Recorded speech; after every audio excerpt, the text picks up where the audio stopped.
وہ ایک گرم اور سخت ہفتزدہ رات تھی۔ چاند کی ٹھنڈک بھی اس گرمی پر کوئی خاص اثر نہیں کر رہی تھی۔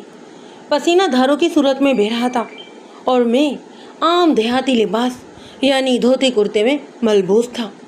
چہرے پر میں نے ڈھاٹا سا باندھ رکھا تھا۔ کوئی بھی مجھے سلیے میں دیکھتا تو یہی سمجھتا کہ کوئی رسا گیر یا نکبسن اپنے کام پر نکلا ہوا ہے۔ مٹی کی 5 فٹ اونچی دیوار کے پاس پہنچ کر میں نے بڑی احتیاط سے ارد گرد دیکھا۔ کھیت سنسان پڑے تھے۔ فصلوں کے درمیان کہیں کہیں بیری، شیشم اور نیم کے درخت وغیرہ استعداد تھے۔ کوئی شاخ، کوئی بھی پرتا حرکت میں نہیں تھا۔ رات 10 بجے کا عمل تھا۔ کسی کی بھی آہٹ کی کوئی معمولی سی آواز نہیں آ رہی تھی۔ صرف دور گاؤں کے نواح میں آوارہ کتوں کے بھونکنے کی آوازیں آ رہی تھیں۔ میں نے اچک کر دونوں ہتھیلیاں مٹی کی دیوار پر جمائیں اور بے آواز اندر کو کود گیا۔ یہ ایک وسیع و عریض فارم تھا۔ ہر قسم کے پھلدار پودوں کی بہتات تھی۔ کوئی 4 ایکڑ پر پھیلا ہوا یہ فارم گاؤں کے چودھری شاہ مراد کی ملکیت تھا۔ وہ ایک زبردست ٹھاٹ بھاٹ والا چودھری تھا اور میں نے اس فارم کو علاقے کا بہترین فارم بنا دیا تھا۔ نایاب پھول پودے، سبزیاں اور درخت اس فارم میں دیکھے جا سکتے تھے۔ بہرحال میں اس وقت یہ چیزیں دیکھنے نہیں آیا تھا۔ میرا مقصد تو کچھ اور تھا۔ مجھے اس دہی تھانے میں آئے ہوئے بھی بے مشکل 5 مہینے ہوئے تھے اور اس وقت سے میری یہ شدید خواہش تھی کہ میں کسی طرح چودھری کے فارم کو اندر سے اچھی طرح دیکھ سکوں۔ مطلب یہ کہ اس فارم کی کوئی بھی بات مجھ سے چھپی نہ رہے۔ بظاہر تو چودھری شاہ مراد ایک شریف چودھری تھا، مگر پولیس کا کام شک کرنا ہوتا ہے اور شک کر کے ہی وہ اچھے برے کی تمیز کرتی ہے۔ چودھری نے اس فارم کو ممنوعہ علاقہ بنا رکھا تھا، حالانکہ اس میں کچھ بھی نہیں تھا۔ چاروں طرف مٹی کی دیوار تھی اور جہاں پر دیوار نہیں تھی وہاں پر خاص دار جھاڑیاں تھیں۔ کوئی بھی دیہاتی اس فارم میں داخل نہیں ہو سکتا تھا اور اگر ہوتا تو وہ سزا بھگتتا۔ میں نے 1-2 دفعہ چودھری کے ساتھ اس فارم ہاؤس کی سیر کی تھی، مگر اس سیر اور آج کی سیر میں خاصا فرق تھا۔ آج چودھری کے کارندوں کو اس آمد کا قطعاً علم نہیں تھا۔ میں اپنی مرضی سے یہاں گھوم پھر سکتا تھا۔ یہ موقع بھی مجھے اس طرح مل گیا کہ چند روز بعد گاؤں کے نواح میں ایک بڑا میلہ شروع ہو رہا تھا اور اس میلے کے بارے میں آپ کو آگے چل کر بتاؤں گا۔ فی الحال آپ یہ سمجھ لیں کہ میلے کی تیاری کے لیے زمین ہموار کرنے کا کام ہو رہا تھا اور چودھری کے بہت سے ایسے کارندے اس کام میں ابھی سے مشغول تھے۔ فارم کے راکے بھی ادھر ہی گئے ہوئے تھے۔ میرے لیے یہ وقت بہت ہی مناسب تھا کہ میں فارم میں گھس کر اس کا اچھی طرح جائزہ لے سکوں، اور میرے اس جائزے کا نتیجہ یہ نکلا کہ اور میرا خیال بھی تھا کہ اس بارے میں آپ کو پہلے ہی بتا دوں تاکہ آپ خواہ تجسس کا بھی شکار نہ ہوں۔ میں کوئی 1 گھنٹہ قبل فارم کے اندر رہا، مگر وہاں مجھے کوئی بھی قابل اعتراض چیز نظر نہ آئی۔ در حقیقت وہاں کوئی غیر قانونی کام نہیں ہو رہا تھا، پر مجھے اس سلسلے میں وقتاً فوقتاً جو اطلاعات ملی تھی ان کی بنیاد کمزور سے شک پر تھی۔ غالباً چودھری نے اپنے قیمتی پودوں کی رکھوالی کے لیے اتنے سخت حفاظتی انتظامات کر رکھے تھے۔ اس فارم میں گھسنے کا مجھے صرف یہ فائدہ ہوا، اور وہ یہ کہ میں ایک بے گناہ لڑکی کو 2 افراد کے ہاتھوں برباد ہونے سے بچا لیا۔ اس کی تفصیل کچھ یوں ہے کہ میں جب فارم کے اس حصے پر پہنچا جہاں چودھری نے ایک بڑا جھیل نما تالاب بنا رکھا تھا اور جس میں اس نے اپنی مچھلیاں بھی پال رکھی تھیں، اچانک مجھے کیلے کے درختوں سے دبی دبی آہٹوں کی آواز آئی اور پھر یوں لگا جیسے کوئی بڑی مچھلی پانی میں تڑپ رہی ہے۔ میں لپک کر موقع پر پہنچا۔ جھیل کے کنارے میں نے 3 سائے دیکھے، ان میں ایک عورت تھی۔ وہ آپس میں گتم گتھا تھے۔ کچھ دیر درختوں کے اندر سے یہ منظر دیکھنے کے بعد میں سمجھ گیا کہ یہاں پر کیا معاملہ ہو رہا ہے۔ چودھری کے 2 رکھوالے کسی اکیلی لڑکی کی عزت سے کھیلنے کی کوشش میں مصروف عمل تھے۔ میں نے لپک کر آگے بڑھ کر انہیں للکارا۔ انہوں نے اگر لڑکی کو نہیں چھوڑا اور بلکہ لپک کر اپنی لاٹھیاں اٹھائیں۔ بڑی تیزی سے وہ مجھ پر جھپٹے۔ میں نے ایک لاٹھی کا وار کر کے اس کے پیٹ میں زوردار قسم کی ٹانگ رسید کی۔ وہ اچھل کر پانی میں جا گرا۔ دوسرے کی چمکدار لاٹھی میرے کندھے کو چھوتی ہوئی گزر گئی۔ میں قمیص کے نیچے سے اپنا پسٹل نکال چکا تھا اور یہ پسٹل میں نے بڑی ہی قوت سے